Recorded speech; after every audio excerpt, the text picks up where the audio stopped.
ଆସିଗଲେ ଭାଇ ଆସିଗଲେ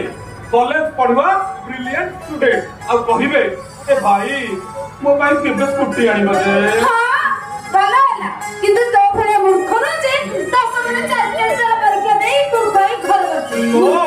ପଣ୍ଡିତ କ୍ୟାଣ୍ଡିଡେଟ ନାଇଁ କପି କରି କରି ପାସ୍ କରିଗଲି ତ ଏનો ଫୁଟ କ୍ୟାଣ୍ଡିଡେଟ ଭଲ ହେଲା ମୁଁ କପି କରିକି ପାସ୍ କରି ତୋର କଣ ଦେବେ ଭାଇ କହିଲା ମତେ କହିଥିଲା ସ୍କୁଟି ଆଣିବ ହେଲେ ଆଜିକୁ 6 ମାସ ହେଲାଣି ସ୍କୁଟି ନାହିଁ କଣ କେତେବେଳେ ଦେଖ ମୁଁ ଡାକ୍ତର କଲେ ଏ ଭାଇ ଜାଣିବାରେ ମୋ ପାଇଁ ମୁଁ ନିଶ୍ଚିତ ସ୍କୁଟି ଆଣିଦେବି ଭାଇ ଏଭଳି ଅଣ୍ଡିଚଣ୍ଡକୁ କଣ ସ୍କୁଟି ମାନିବ